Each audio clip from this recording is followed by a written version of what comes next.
علی الحبیب صلی اللہ تعالی علی محمد۔ یاد رہے مدنی چینل پر ٹیلی کاسٹ کیے جانے والے سلسلے مختلف مواقع کے مناظر اور آواز کی مکسنگ کے ساتھ پیش کیے جاتے ہیں۔ صلو علی الحبیب صلی اللہ تعالی علی محمد۔ نیت المؤمن خیر من عملہ، مسلمان کی نیت اس کے عمل سے بہتر ہے۔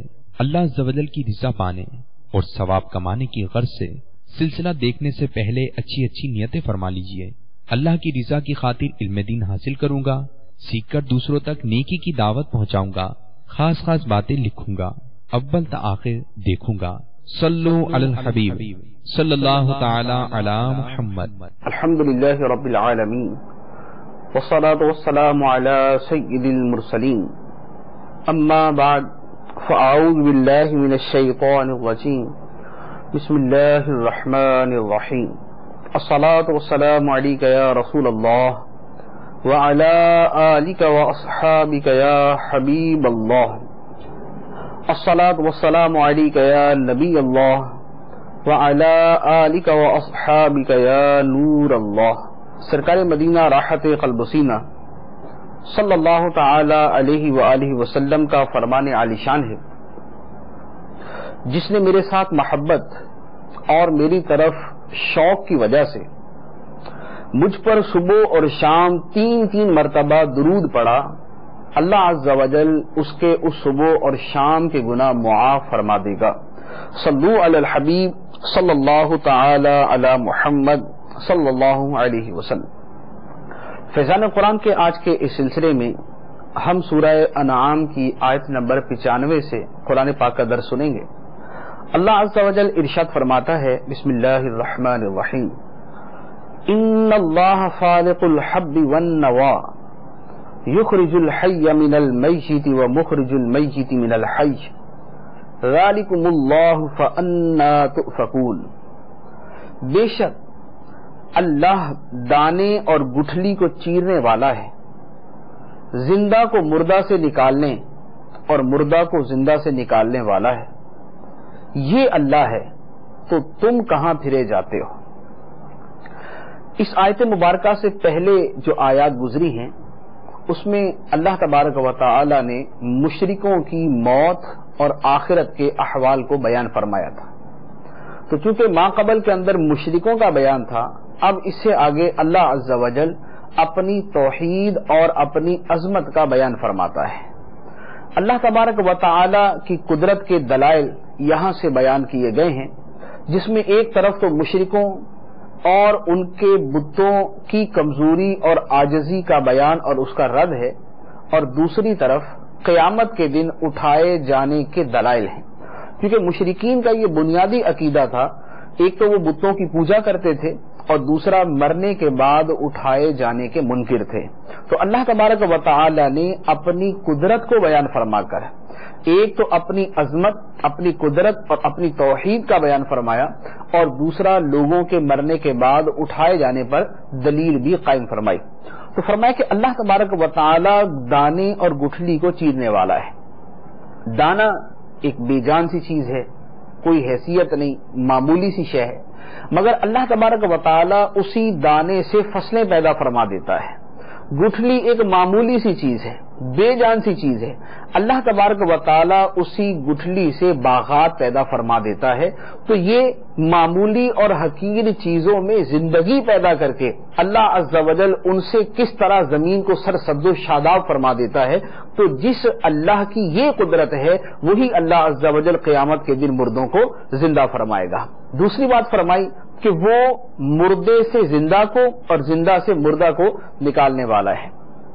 انسان کا نطفہ بے جان چیز ہے، انڈا ایک بے جان چیز ہے۔ انسان کے نطفے سے ایک انسان پیدا ہو جاتا ہے، مردہ انڈے سے ایک زندہ جاندار پیدا ہو جاتا ہے۔ تو جو بے جان چیزوں سے جاندار کو پیدا کرنے والا ہے، قیامت کے دن بے جان مردوں میں زندگی ڈال کر دوبارہ انہیں زندہ کرنے والی بھی وہی ذات ہوگی۔ تو یہ قیامت کے دن اٹھائے جانے کی دلیل بھی ہے اور اللہ عز و جل کی قدرت کا بیان بھی ہے۔ اور یہ بیان کر کے اللہ عز و جل فرماتا ہے ذالکم اللہ، یہ اللہ ہے، جس کی یہ قدرت ہے یہ اللہ ہے، فَأَنَّا تُؤْفَكُونَ تو تم کہاں پھرے جاتے ہو؟ اللہ عز و جل کی قدرت اور اللہ عز و جل کی عظمت یہ ہے تو اللہ تعالیٰ تو یہ ہے، اور جن بتوں کی طرف تم پھرے جاتے ہو وہ تو بے بس اور لاچار اور مجبور ہیں، تو یہ اللہ ہے، تم کہاں پھرے جاتے ہو؟ اس کے بعد فرمایا فالق الاصباح وجعل الليل سكنا والشمس والقمر حسبانا ذلك تقدیر العزیز العلیم، وہ تاریکی کو چاک کر کے صبح نکالنے والا ہے اور اس نے رات کو آرام کا ذریعہ بنایا اور اس نے چاند اور سورج کو اوقات کے حساب کا ذریعہ بنایا، یہ زبردست علم والے کا مقرر کیا ہوا اندازہ ہے۔ یہاں اللہ تبارک و تعالی نے اپنی قدرت کے مزید دلائل بیان فرمائے۔ ایک شان یہ بیان فرمائی کہ اللہ تعالی تاریکی کو چاک کر کے صبح نکالنے والا ہے۔ رات تاریک ہوتی ہے، اندھیرا ہوتا ہے، ہر طرف چھایا ہوتا ہے، اس میں ایک باریک روشنی کی لکیر یوں پیدا ہوتی ہے جیسے وہ رات کو چیر رہی ہے، تو رات کو چیر کر اللہ عز و جل وہ افق کی روشنی جو بلند ہوتی ہے اس کے ذریعے صبح پیدا فرماتا ہے۔ وَجَعَلَ اللَّيْلَ سَكَنًا، اور اللہ تبارک و تعالی نے رات کو سکون کا ذریعہ بنایا کہ رات میں لوگ آرام کرتے ہیں، سکون حاصل کرتے ہیں، استراحت کرتے ہیں اور راحت حاصل کرتے ہیں۔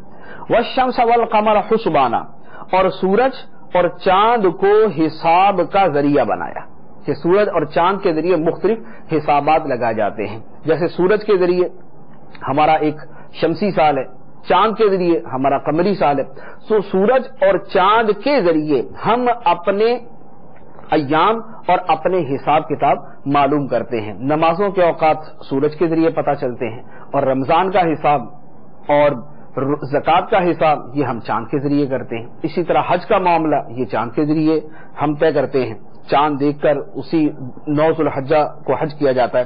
تو یہ سورج اور چاند کا حساب جو ہے یہ ہمارے دین اور دنیا کے معاملات کا حساب کرنے کے لیے اللہ عز و جل نے پیدا فرمایا۔ اس کے بعد فرمایا وَهُوَ الَّذِي جَعَلَ لَكُمُ النُّجُومَ لِتَهْتَدُوا بِهَا فِي ظُلُمَاتِ الْبَرِّ وَالْبَحْرِ قَدْ فَصَّلْنَا الْآيَاتِ لِقَوْمٍ يَعْلَمُونَ، اور وہی ہے جس نے تمہارے لیے ستارے بنائے تاکہ تم ان کے ذریعے خشکی اور سمندر کی تاریکیوں میں راستہ پاؤ، بے شک ہم نے علم والوں کے لیے تفصیل سے نشانیاں بیان کر دی۔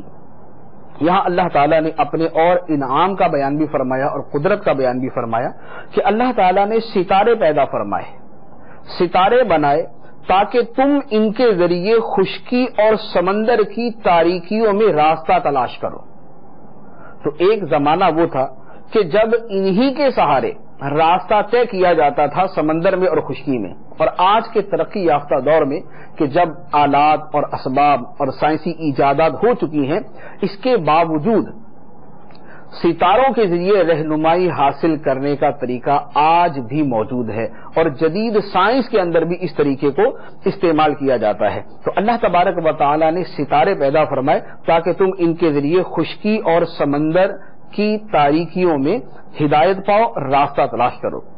اس کے بعد فرمایا وَهُوَ الَّذِي أَنشَأَكُم مِّن نَّفْسٍ وَاحِدَةٍ فَمُسْتَقَرٌّ وَمُسْتَوْدَعٌ قَدْ فَصَّلْنَا الْآيَاتِ لِقَوْمٍ يَفْقَهُونَ، اور وہی ہے جس نے تمہیں ایک جان سے پیدا کیا، پھر کہیں ٹھکانہ ہے اور کہیں امانت رکھے جانے کی جگہ ہے، اور بے شک ہم نے سمجھنے والوں کے لیے نشانیاں تفصیل سے بیان کر دی۔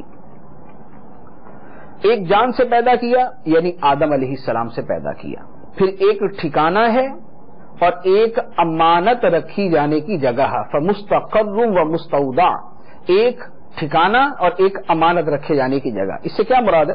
مفسرین اکرام نے فرمایا کہ ٹھکانے سے مراد یا تو ماں کے رحم میں رکھا جانا اور یا زمین کے اوپر جو انسان رہتے ہیں تو زمین ان کا ٹھکانہ ہے، اور امانت رکھے جانے کی جگہ سے مراد باپ کی پیٹھ اور پشت کے اندر جب انسان ایک خاص حالت میں ہوتا ہے وہ مراد ہے، اور یا مرنے کے بعد زمین کے اندر جب انسان کو رکھ دیا جاتا ہے تو یہ امانت رکھے جانے کی جگہ ہے۔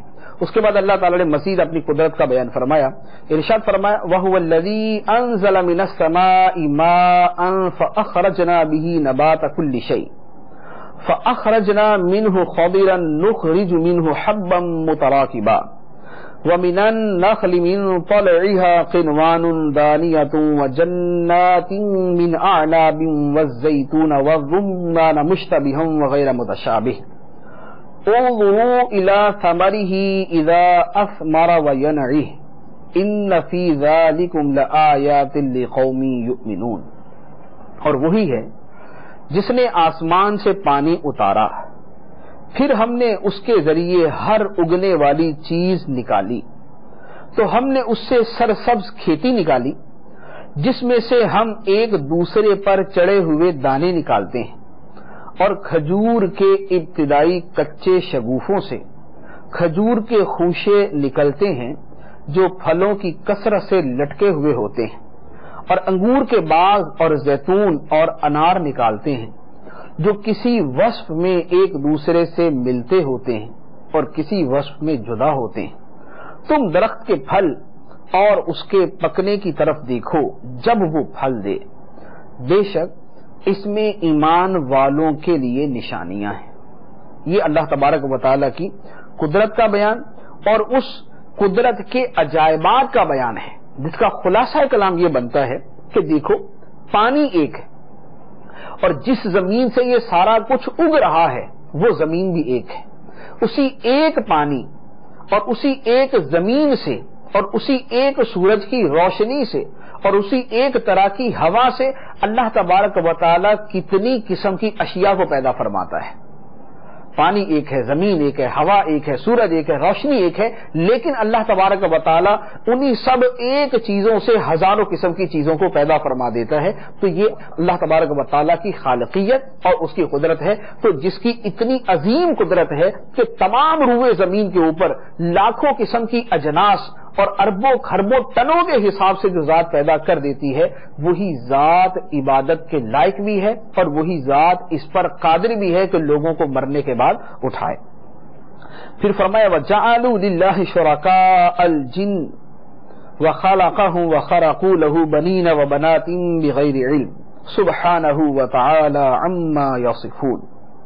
اور لوگوں نے جنوں کو اللہ کا شریک بنا لیا، حالانکہ اللہ نے تو ان جنوں کو پیدا کیا ہے، اور لوگوں نے اللہ کے لیے جہالت سے بیٹے اور بیٹیاں گھڑ لی، حالانکہ اللہ ان کی بیان کی ہوئی چیزوں سے پاک اور بلند ہے۔ ما قبل میں توحید اور قدرت الہی کے بیان کے بعد اللہ تبارک و تعالیٰ فرماتا ہے کہ اللہ کی قدرت اور عظمت اتنی بڑی ہے، لیکن مشرکین کا حال یہ ہے کہ انہوں نے جنوں کو اللہ کا شریک بنا لیا، جنوں کو اللہ کا شریک بنا لیا، حالانکہ ان جنوں کی حیثیت ہی کیا ہے؟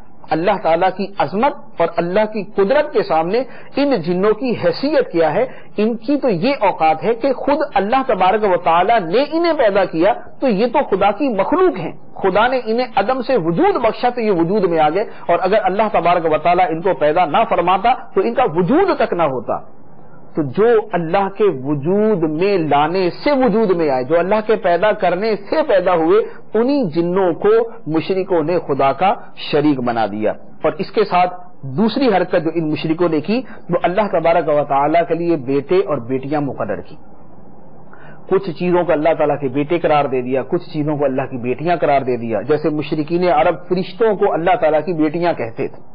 تو اللہ تبارک و تعالیٰ نے فرمایا کہ یہ سب جہالت کی وجہ سے انہوں نے کیا۔ سبحانہ و تعالی عما یصفون، اللہ تبارک و تعالیٰ تو ان کی بیان کی ہوئی چیزوں سے پاک اور بلند ہے، اور اس کی شان تو نہایت بلند ہے۔ مزید اللہ تعالیٰ کی عظمت کو اگلی آیت میں بیان فرمایا بدیع السماوات والارض انا یکون له ولد ولم تکن له صاحبہ وخلق کل شیء وهو بكل شیء علیم۔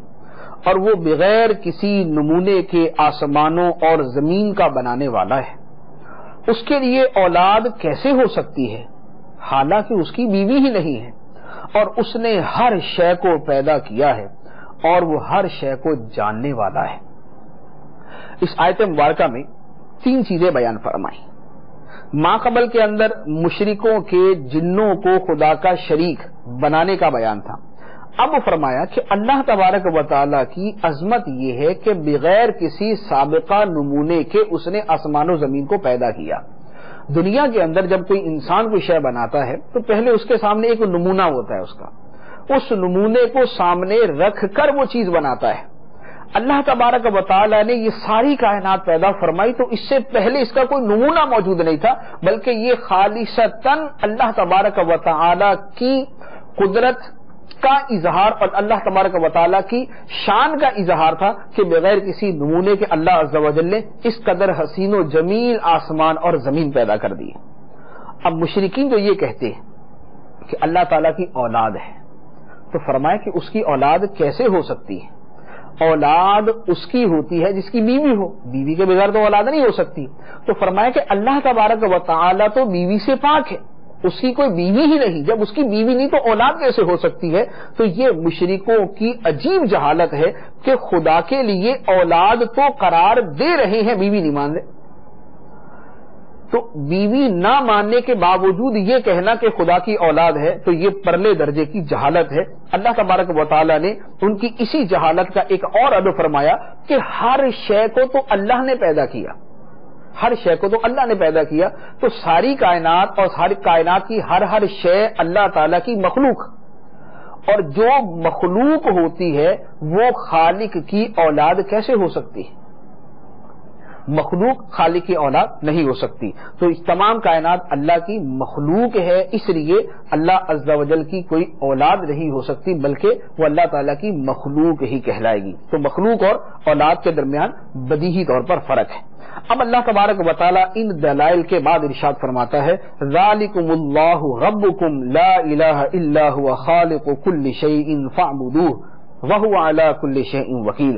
یہ اللہ تمہارا رب ہے، یہ اللہ تمہارا رب ہے، اس کے سوا کوئی عبادت کے لائق نہیں، ہر شے کو پیدا فرمانے والا ہے، تو تم اس کی عبادت کرو اور وہ ہر چیز پر نگہبان ہے۔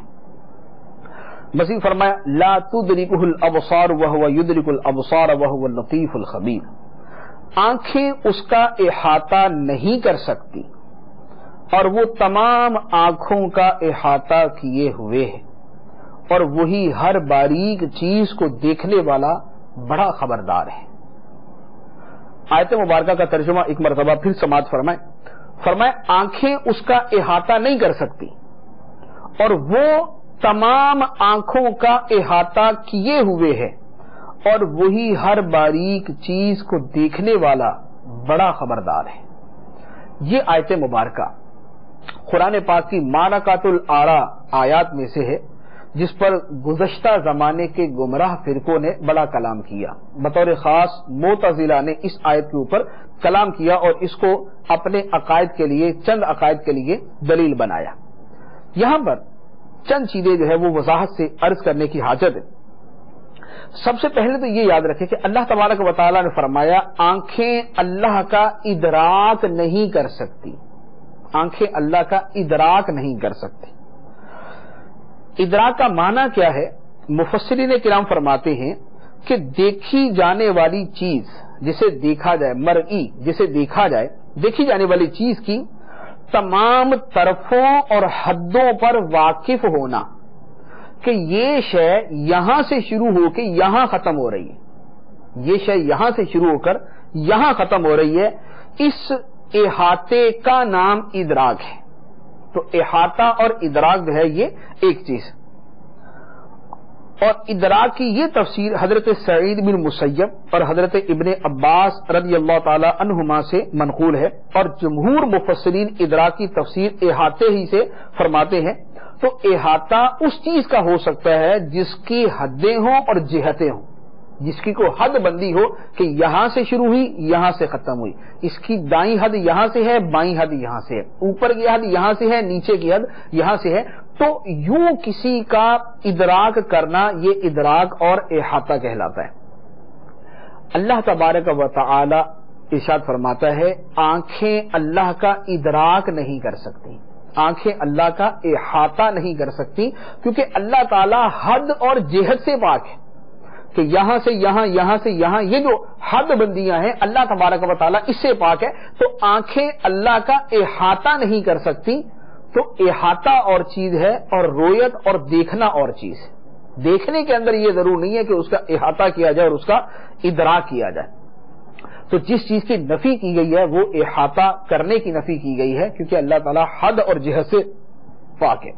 بقیہ یہ کہ اللہ تبارک و تعالیٰ کا دیدار ہو سکتا ہے یا نہیں، تو یہ قرآن اور حدیث سے ثابت ہے کہ قیامت کے دن مومنوں کو اللہ تبارک و تعالیٰ کا دیدار نصیب ہوگا۔ اور مفسرین، محدثین، شارحین نے تو یہ بھی بیان فرمایا کہ معراج کی رات سرکار دو عالم صلی اللہ تعالیٰ علیہ وآلہ وسلم نے اللہ تبارک و تعالیٰ کا اپنے سر کی آنکھوں سے دیدار کیا۔ تو دیدار کیا، احاطہ نہیں، ادراک نہیں۔ احاطہ اور ادراک اور چیز اور دیدار اور چیز۔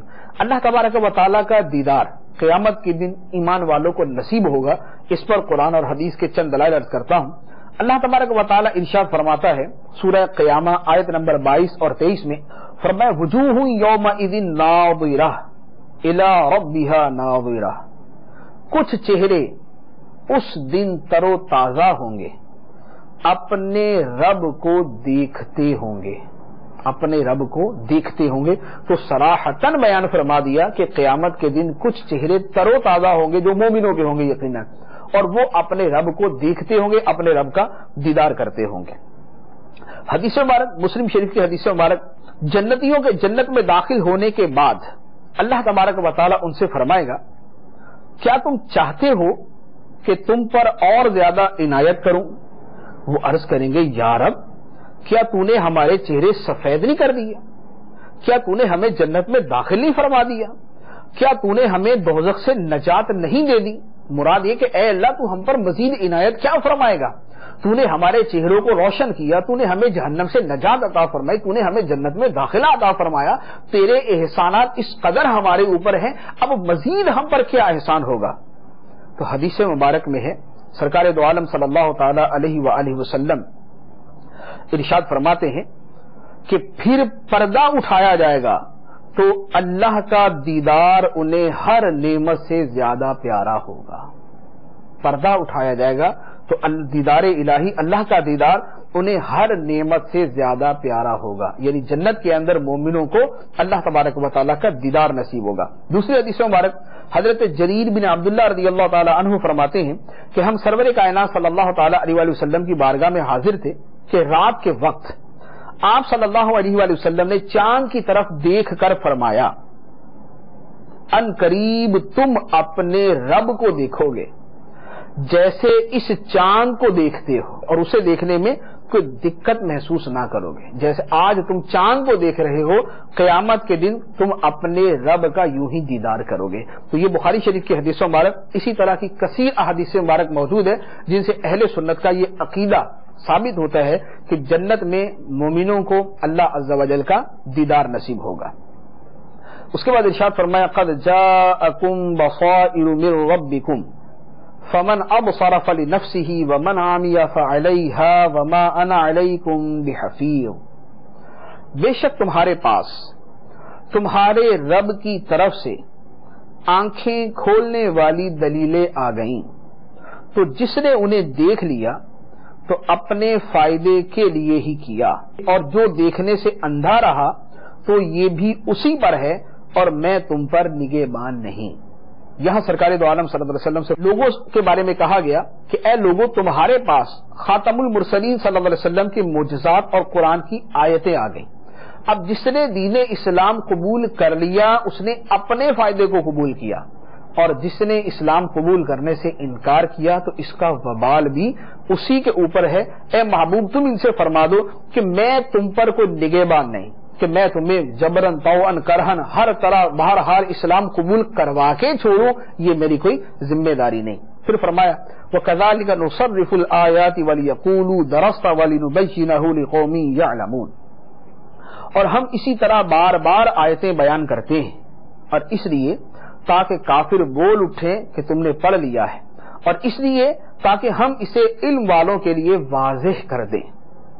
آیت کا مفہوم یہ ہے کہ ہم بار بار آیتیں بیان کرتے ہیں تاکہ لوگ عبرت حاصل کریں، نیز ان لوگوں پر اللہ کی حجت قائم ہو۔ لیکن کافروں کی حالت یہ ہے کہ وہ اس سے عبرت تو حاصل نہیں کرتے، بلکہ ان آیات کے نازل ہونے کا نتیجہ کافروں کے حق میں یہ نکلتا ہے کہ وہ بول اٹھتے ہیں کہ اے محمد صلی اللہ علیہ وسلم، تم نے گزشتہ کتابوں کو پڑھ لیا ہے اور وہیں سے پڑھ کر ہمیں سنا رہے ہو۔ تو گویا بجائے ماننے کے الٹا الزام تراشی شروع کر دی کہ تم نے پرانی کتابیں پڑھی ہوئی ہیں اور وہاں سے پڑھ پڑھ کے ہمیں سناتے رہتے ہو، تو یہ تمہارے اوپر کوئی وحی نازل نہیں ہوتی بلکہ تمہارا مطالعہ ہے جو ہمارے سامنے بیان کرتے ہو۔ تو فرمایا کہ کفار کے حق میں آیات کے نزول کا انجام یہ ہوتا ہے۔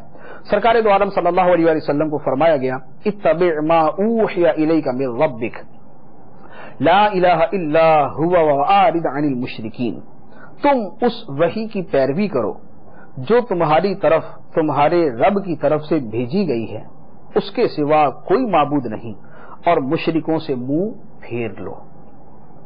وَلَوْ شَاءَ اللَّهُ مَا أَشْرَكُوا وَمَا جَعَلْنَاكَ عَلَيْهِمْ حَفِيظًا وَمَا أَنْتَ عَلَيْهِمْ بِوَكِيلٍ، اور اگر اللہ چاہتا تو وہ شرک نہ کرتے، اور ہم نے تمہیں ان پر نگہبان نہیں بنایا اور نہ آپ ان پر نگران ہیں۔ وَلَا تَسُبُّوا الَّذِينَ يَدْعُونَ مِن دُونِ اللَّهِ فَيَسُبُّوا اللَّهَ عَدْوًا بِغَيْرِ عِلْمٍ كَذَلِكَ زَيَّنَّا لِكُلِّ أُمَّةٍ عَمَلَهُمْ ثُمَّ إِلَى رَبِّهِمْ مَرْجِعُهُمْ فَيُنَبِّئُهُم بِمَا كَانُوا يَعْمَلُونَ، اور انہیں برا بلا نہ کہو جنہیں وہ اللہ کے سوا پوجتے ہیں کہ وہ جہالت کی وجہ سے اللہ کی شان میں بے ادبی کریں گے، یوں ہی ہم نے ہر امت کی نگاہ میں اس کے عمل کو آراستہ کر دیا، پھر انہیں اپنے رب کی طرف پھرنا ہے تو وہ انہیں بتا دے گا جو وہ کرتے تھے۔ آیت کا خلاصہ اور اس کا شان نزول یہ ہے کہ مسلمان کافروں، مشرکوں، بت پرستوں کو نصیحت کرتے اور بتوں کی برائی بیان کرتے کہ جیسے بت بے بس ہیں، عاجز ہیں، لاچار ہیں، تم بناتے ہو، مکھی نہیں اڑا سکتے، کچھ بھی نہیں کر سکتے۔ تو مسلمان جب کافروں کو اس طرح کی باتیں کرتے تو اب کافر اپنے بتوں کی یہ توہین سن کر بجائے حق تسلیم کرنے کے معاذ اللہ عز و جل کو برا بلا کہنا شروع کر دیتے اور اللہ تعالیٰ کی شان میں بے ادبیاں اور گستاخیاں کرتے۔ تو اس پر مسلمانوں سے فرمایا گیا کہ جن کی اللہ کے سوا یہ عبادت کرتے ہیں انہیں اے مسلمانوں تم برا بلا نہ کہو کہ کہیں ایسا نہ ہو کہ بدلے کے اندر وہ اپنے جھوٹے معبودوں کے بدلے میں تمہارے سچے خدا کو برا بلا کہنا شروع کر دیں۔ تو گویا جس صورت سے فتنہ پیدا ہوتا ہو اس صورت سے بچنے کا حکم فرمایا گیا۔ مفسرین کرام فرماتے ہیں کہ یہ آیت مبارکہ نازل جب ہوئی اور یہ حکم تھا تو یہ اس وقت تک تھا جب مسلمانوں کو طاقت اور غلبہ حاصل نہیں ہوا تھا۔ جب مسلمانوں کو طاقت اور غلبہ حاصل ہو گیا تو پھر بہرحال انہیں تبلیغ کرنے، انہیں بتوں کی برائیاں کھل کر بیان کرنے کی اجازت دے دی گئی۔ البتہ حکمت عملی کو پیش نظر رکھنا اور صورتحال کو سامنے رکھ کر اس کے مطابق تبلیغ کرنا یہ قرآن کا حکم ہے اور یہ ابھی بھی موجود ہے۔ ادعو الی سبیل ربک بالحکمۃ والموعظۃ الحسنہ وجادلھم باللتی ہی احسن، کہ اپنے رب کی راہ کی طرف بلاؤ حکمت کے ساتھ اور اچھی نصیحت کے ساتھ، اور ان سے اس انداز میں بحث کرو جو سب سے بہترین طریقہ ہو، اس طریقے سے ان سے بحث کرو جو سب سے بہترین طریقہ ہو۔ اس آیت مبارکہ سے کچھ نکات مفتی احمد یار خان نعیمی رحمۃ اللہ علیہ نے بیان فرمائے ہیں۔ فرماتے ہیں کہ اس آیت سے چند مسئلے معلوم ہوئے ہیں۔ ایک یہ کہ اگر غیر ضروری عبادت ایسے فساد کا ذریعہ بن جائے جو ہم سے مٹ نہ سکے تو اس غیر ضروری عبادت کو چھوڑ دیا جائے۔ دوسرے یہ کہ واعظ و عالم اس طریقے سے وعظ نہ کرے جس سے لوگوں میں ضد پیدا ہو جائے اور فساد اور مار پیٹ تک نوبت پہنچے۔ تیسرے یہ کہ اگر کسی کے متعلق یہ کبھی اندیشہ ہو کہ اسے نصیحت کرنا اور زیادہ خرابی کا باعث ہوگا تو اسے نصیحت نہ کرے. اور چوتھی بات یہ کہ یہ پتا چلا کہ کبھی ضد کی وجہ سے انسان اپنا دین بھی کھو بیٹھتا ہے، کیونکہ کفار مکہ اللہ کو مانتے تھے لیکن سرکار دو عالم صلی اللہ علیہ وسلم کی ضد میں اللہ تعالیٰ کی شان میں بے ادبی کرتے تھے. اس کے بعد اللہ عز و جل ارشاد فرماتا ہے وَأَقْسَمُوا بِاللَّهِ جَهْدَ أَيْمَانِهِمْ لَئِن جَاءَتْهُمْ آيَةٌ لَيُؤْمِنُنَّ بِهَا قُلْ إِنَّمَا الْآيَاتُ عِندَ اللَّهِ وَمَا يُشْعِرُكُمْ أَنَّهَا إِذَا جَاءَتْ لَا يُؤْمِنُونَ. اور انہوں نے بڑی تاکید سے اللہ کی قسم کھائی کہ اگر ان کے پاس کوئی نشانی آئی تو ضرور اس پر ایمان لائیں گے. تم فرما دو کہ نشانیاں تو اللہ کے پاس ہیں اور تمہیں کیا خبر کہ جب وہ نشانیاں آئیں گی تو بھی یہ ایمان نہیں لائیں گے. یہ وہی بات جو پہلے بھی بیان فرما دی گئی کہ کفار جو ہے وہ قسمیں کھا کے کہتے تھے کہ اگر ہمارے پاس کوئی نشانی آئی تو ضرور ہم ایمان لے آئیں گے، لیکن جب نشانی آتی، جب کوئی نشانی ظاہر کی جاتی، جب وہ کوئی معجزہ دیکھتے تو اس کے بارے میں یہ کہہ دیتے کہ یہ تو جادو ہے، جیسے انہوں نے بہت سارے معجزات کے بارے میں کہا. تو سرکار دو عالم صلی اللہ علیہ وآلہ وسلم سے فرمایا گیا کہ آپ ان سے فرما دیں کہ نشانیاں تو اللہ کے پاس، نشانیاں اللہ کے پاس ہیں، اور حقیقت حال یہ ہے کہ اگر وہ نشانیاں ان کے پاس آ بھی جائیں تو یہ ایمان قبول نہیں کریں گے. پھر فرمایا وَنُقَلِّبُ أَفْئِدَتَهُمْ وَأَبْصَارَهُمْ كَمَا لَمْ يُؤْمِنُوا بِهِ أَوَّلَ مَرَّةٍ وَنَذَرُهُمْ فِي طُغْيَانِهِمْ يَعْمَهُونَ. اور ہم ان کے دلوں اور ان کی آنکھوں کو پھیر دیں گے جیسا کہ یہ پہلی بار اس پر ایمان نہ لائے تھے، اور انہیں ان کی سرکشی میں بھٹکتے ہوئے چھوڑ دیں گے. جیسے یہ پہلے ایمان نہیں لائے، اب بھی ان کے ساتھ یہی ہوگا کہ ان کے دل اور ان کی آنکھیں پھیر دی جائیں گی اور اب بھی یہ ایمان نہیں لائیں گے. اس کے بعد فرمایا وَلَوْ أَنَّنَا نَزَّلْنَا إِلَيْهِمُ الْمَلَائِكَةَ وَكَلَّمَهُمُ الْمَوْتَى وَحَشَرْنَا عَلَيْهِمْ كُلَّ شَيْءٍ قُبُلًا مَا كَانُوا لِيُؤْمِنُوا إِلَّا أَن يَشَاءَ اللَّهُ وَلَكِنَّ أَكْثَرَهُمْ يَجْهَلُونَ. اور اگر ہم ان کی طرف فرشتے اتار دیتے اور مردے ان سے باتیں کرتے اور ہم ہر چیز ان کے سامنے جمع کر دیتے جب بھی وہ ایمان لانے والے نہ تھے، مگر یہ کہ خدا چاہتا، لیکن ان میں اکثر لوگ جاہل ہیں.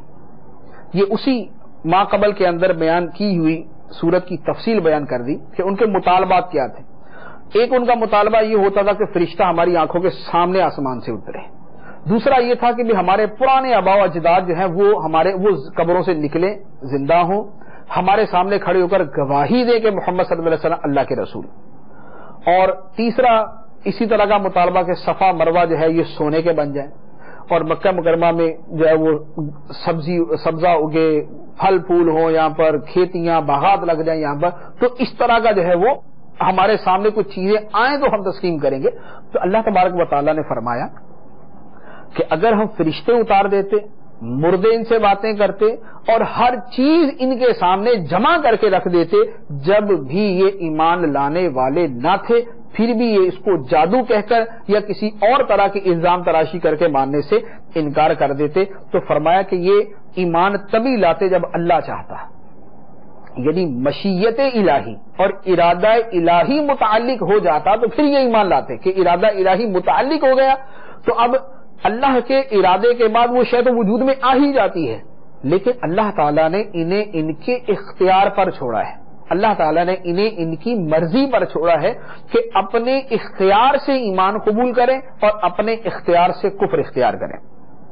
اس کے بعد ارشاد فرمایا وَكَذَلِكَ جَعَلْنَا لِكُلِّ نَبِيٍّ عَدُوًّا شَيَاطِينَ الْإِنسِ وَالْجِنِّ يُوحِي بَعْضُهُمْ إِلَى بَعْضٍ زُخْرُفَ الْقَوْلِ غُرُورًا وَلَوْ شَاءَ رَبُّكَ مَا فَعَلُوهُ فَذَرْهُمْ وَمَا يَفْتَرُونَ. اور اسی طرح ہم نے انسانوں اور جنوں میں سے جو شیطان تھے انہیں ہر نبی کا دشمن بنایا تھا. ان میں ایک دوسرے کو دھوکہ دینے کے لیے بناوٹی باتوں کے وسوسے ڈالتا ہے، اور اگر تمہارا رب چاہتا تو وہ ایسا نہ کرتے، تو تم انہیں اور ان کی بناوٹی باتوں کو چھوڑ دو. نبی کریم صلی اللہ علیہ وآلہ وسلم کفار مکہ کی مخالفت اور ایذا رسانیوں سے چونکہ بڑے رنجیدہ ہوتے تھے، تکالیف کے مختلف انداز تھے، مختلف طرح سے ایذا پہنچاتے.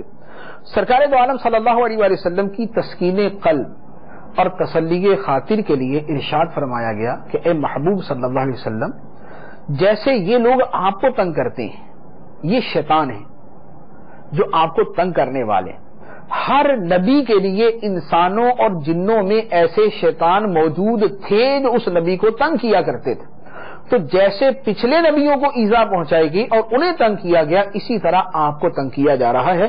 تو اب اس سب کا خلاصہ یہ ہے کہ آپ صبر کو اپنا وطیرہ بنائیں اور حلم و بردباری اختیار فرمائیں. اور مزید فرمایا کہ یہ شیاطین جو ہیں یہ ایک دوسرے کو دھوکہ دینے کے لیے ملمہ کاری کی باتیں بتاتے ہیں، یعنی لگی بڑی جو ہے وہ اپنی طرف سے بات کو بنا سوار کر دوسروں کو پیش کرتے ہیں، اور مقصد ایک دوسرے کو دھوکہ دینا، گمراہ کرنا، گمراہ رکھنا اور گمراہی سے نہ نکلنے دینا ہے. تو اللہ عز و جل نے مزید فرمایا وَلِتَصْغَى إِلَيْهِ أَفْئِدَةُ الَّذِينَ لَا يُؤْمِنُونَ بِالْآخِرَةِ وَلِيَرْضَوْهُ وَلِيَقْتَرِفُوا مَا هُمْ مُخْتَرِفُونَ، اور تاکہ آخرت پر ایمان نہ لانے والوں کے دل ان بناوٹی باتوں کی طرف مائل ہو جائیں، اور تاکہ وہ ان باتوں کو پسند کر لیں اور وہ اسی گناہ کا ارتکاب کریں جس کے یہ خود مرتکب ہیں. یہ ان شیطانوں کے ایک دوسرے کو وسوسے ڈالنے کی صورت بیان کی کہ وہ جو ایک دوسرے کو وسوسے ڈالتے ہیں اس کا مقصد کیا ہے؟ تاکہ جو لوگ آخرت پر ایمان نہیں رکھتے ان کے دل اپنی طرف مائل کریں، یعنی شیطان ان دوسرے لوگوں کے دلوں کو اپنی طرف مائل کریں اور وہ دوسرے لوگ ان شیطانوں کی بات کو پسند کریں اور وہ دوسرے لوگ انہی کفر و شرک اور برائیوں کا ارتکاب کریں جس کا ارتکاب یہ لوگ کر رہے ہیں. آیت مبارکہ گزشتہ آیت میں فرمایا گیا تھا شیاطین الانس والجن، انسانوں اور جنوں کے شیاطین. تو اس سے پتا چلا کہ جنوں میں بھی شیاطین ہیں اور انسانوں میں بھی شیاطین ہیں. چنانچہ اس کی تفسیر میں علماء کے دو قول ہیں. ایک تو فرمایا کہ جنوں میں بھی شیطان ہوتے ہیں اور انسانوں میں بھی، کیونکہ شیطان ہر سرکش و نافرمان کو کہتے ہیں، چاہے اس کا تعلق انسانوں سے ہو چاہے اس کا تعلق جنوں سے ہو. اور دوسرا مفہوم اس کا یہ بیان کیا کہ جنوں اور انسانوں کے شیطان سے مراد ابلیس کی اولاد ہی ہے، یعنی انسان مراد نہیں بلکہ ابلیس کی اولاد ہی مراد ہے. ابلیس نے اپنی اولاد کو دو حصوں میں تقسیم کیا ہوا ہے. اس کی اولاد کا ایک حصہ جنوں کو وسوسے ڈالتا ہے اور اس کی اولاد کا ایک حصہ انسانوں کو وسوسے ڈالتا ہے. تو جو جنوں کو وسوسہ ڈالے وہ شیاطین الجن اور جو انسانوں کو وسوسہ ڈالے وہ شیاطین الانس. اس کے بعد ارشاد فرمایا تو کیا میں اللہ کے سوا کسی اور کو حاکم بنا لوں، حالانکہ وہی ہے جس نے تمہاری طرف مفصل کتاب اتاری. والذین آتیناہم الکتاب یعلمون انہ منزل من ربک بالحق فلا تکونن من الممترین، اور جن لوگوں کو ہم نے کتاب دی وہ جانتے ہیں کہ یہ تیرے رب کی طرف سے حق کے ساتھ نازل شدہ ہے، تو اے سننے والے تو ہرگز شک والوں میں سے نہ ہو. مشرکوں نے سرکار دو عالم صلی اللہ تعالی علیہ وآلہ وسلم سے کہا کہ یہود و نصارہ کے پوپ پادریوں کو ہم اور آپ اپنا پنچ بنا لیں، فیصل بنا لیں، وہ فیصلہ کریں، جو یہ فیصلہ کریں ہم حق پر ہیں یا آپ حق پر. اس پر سرکار دو عالم صلی اللہ علیہ وآلہ وسلم سے فرمایا گیا کہ اے محبوب آپ ان سے فرمائیں کہ اللہ نے تو میرے اوپر قرآن نازل کر دیا، فرشتہ اترتا ہے، وہی نازل ہوتی ہے، مجھے تو اپنی نبوت کا یوں قطعی یقین اور میری نبوت پہ دلائل موجود ہیں، تو اس کے ہوتے ہوئے کیا اللہ کے علاوہ کسی اور کو پنچ مقرر کروں، کہ اللہ کے علاوہ کسی اور کو فیصلہ کرنے والا مقرر کروں، حالانکہ اس نے تمہاری طرف مفصل کتاب نازل فرما دی. پھر فرمایا کہ جن کو اللہ نے کتاب عطا فرمائی ہے وہ جانتے ہیں کہ یہ قرآن اللہ کی طرف سے نازل کرتا ہے، خواہ وہ عیسائی ہیں، خواہ وہ یہودی ہیں، تورات والے ہیں یا انجیل والے ہیں، اور اس کے ساتھ مسلمان، یہ سب جانتے ہیں کہ یہ قرآن اللہ کی طرف سے یہ حق ہے. تو لہذا اے مخاطب، اے سننے والے، جب یہ سارے دلائل موجود ہیں تو اس نبی کی طرف سے اور اس قرآن کی طرف سے شک میں مبتلا نہ ہو. اس کے بعد فرمایا وَتَمَّتْ كَلِمَاتُ رَبِّكَ صِدْقًا وَعَدْلًا، لا مبدل لکلماتہ وہو السمیع العلیم، اور سچ اور انصاف کے اعتبار سے تیرے رب کے کلمات مکمل ہیں، اس کے کلمات کو کوئی بدلنے والا نہیں، اور وہی سننے والا جاننے والا ہے۔ رب کی بات مکمل ہے صدق، سچ اور عدل کے اعتبار سے، انصاف کے اعتبار سے۔ اس سے مراد وہ فیصلہ الہی ہے جو کفار و مومن کے متعلق ہو چکا، یا اس سے تمام آسمانی کتابیں مراد، یا اس سے قرآن شریف مراد۔ قرآن پاک کے اعتبار سے اس کی 4 شانیں ہوں گی۔ قرآن پاک مکمل ہے، اس کا کوئی پہلو ناتمام نہیں۔ قرآن میں بتائی گی تمام چیزیں حق اور سچائی پر مبنی۔ جو شرعی احکام قرآن پاک میں ہیں وہ ہر اعتبار سے عدل و انصاف پر مشتمل، اور قرآن پاک ہمیشہ کے لیے ہر طرح کی تبدیلی اور تحریف سے محفوظ ہے۔ تو جب قرآن کی یہ شان ہے، ہر طرح کے نقص، عیب، کمی، کوتاہی سے پاک ہے، سچ، انصاف اور عدل پر مشتمل ہے، تو پیروی کرنے کے یہی قابل ہے۔ اللہ عز و جل ہمیں قرآن سمجھنے اور اس پر عمل کرنے کی توفیق عطا فرمائے، آمین بجاہ النبی الامین صلی اللہ تعالی علیہ وسلم۔ صلو علی الحبیب صلی اللہ تعالی علی محمد۔ آپ نے جو ابھی سلسلہ ملاحظہ فرمایا اس کے بارے میں اپنے تاثرات اور مدنی مشورے 030126127176 پر SMS یا feedback@madanichannel.tv پر میل کر سکتے ہیں۔